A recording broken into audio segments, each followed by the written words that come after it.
All right, this is a special content designed for our audience who do not understand the Twi language. This content originally was created on KOFI TV, now on KOFI TV INT in the English version. A summary of what is happening between the couple, TikTok couple, as are being called. In fact, they became a sensation all over the internet, on Facebook, on TikTok, where they predominantly do a lot of video posts, and then Instagram as well.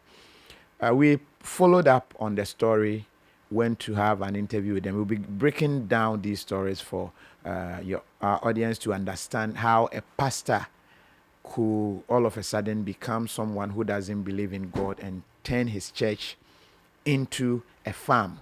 The wife was also a great singer who was always singing in church to support the husband.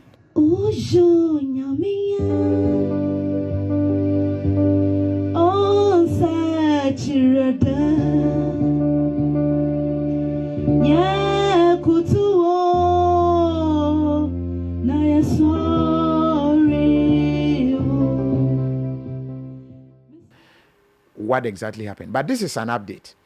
The two were paraded in Tema, in fact, to the Tema TDC court for the legal procedure to commence.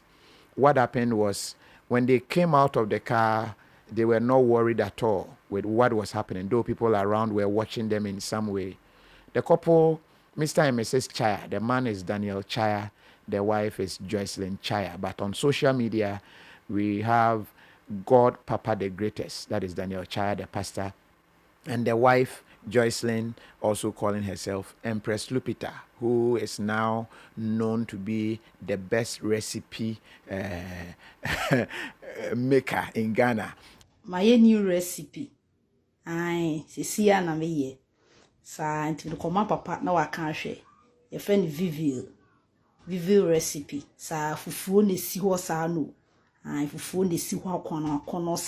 fact, the whole world now, she's been able to use frogs, snakes, in fact, other ingredients to cook sumptuous, delicious meals for the husband. When you check the court where they were taken to, the space is not that big, and so they had to wait outside till it was the 10 of their case.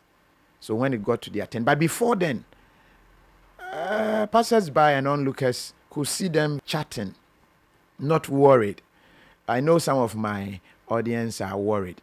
They'll be asking, how are they feeling? How are they taking it? They've been taken from the comfort of their home to the police cell. How are they living? I can tell you they are fine.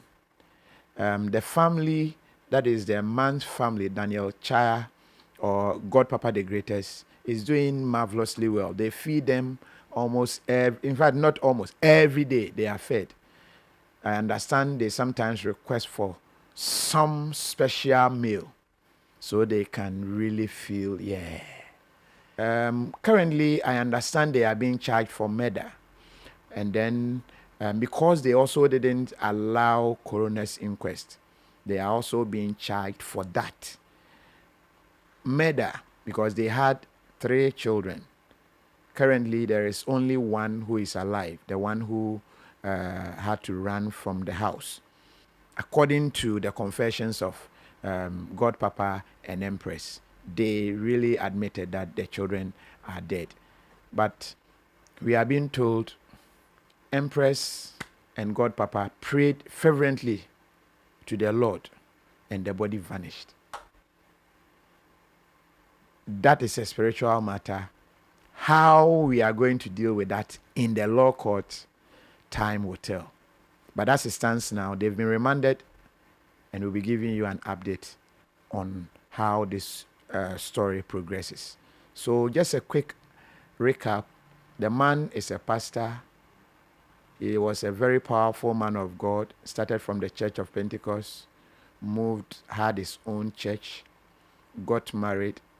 The wife, who admitted in one of our interviews that she wasn't a Christian and was a club girl, admittedly said she was able to convert the husband to her side. That is, where she feels there is fun. From our follow-up interviews, the man, that is Daniel Chaya, aka Godpapa the Greatest family, admitted that they were not even in support of the marriage. And so went to the lady in question's hometown, which is New Koforidua, went with the purpose of dissolving the marriage. But that was not possible. The two came together, got married. They were having a congregation, had their church. Before the family could say Jack, the two of them had dreadlocks, had cowrie and other things as a form of dressing. When they were questioned, it came out that they no longer believed in fact, they no longer believe in Jesus. According to them, Jesus had let them down. Their children have died when they were religiously following him. And so they decided to convert their church into a farm. They have maize, they have tomato. In fact, it's a mixture, a multi-crop farm. That is what they live on now. The wife also took us to her farm, which is also a maize farm. So that is how they live. So social media, TikTok specifically, they did videos and people saw their videos. And the story that came out was that their children had died, and as a result, the pain, they couldn't handle it, and it gave them some psychological effect. So we took it upon ourselves to verify if that was the case and to see if we could get them some psychological help. It was then that the true story unfolded. We shall be giving you the true story in the English language for our new audiences to be able to appreciate. So for now, the update on that matter is that the police came in. They were taken to the police custody. They were taken to court just yesterday because the courts, in fact, workers at the courts were on strike. They just resumed, and so yesterday they were taken to the courts. They've been remanded. They will reappear, and we'll be giving you updates on this story. But one thing we know for sure, and what we ask of you, is to continue to remember them in your prayers.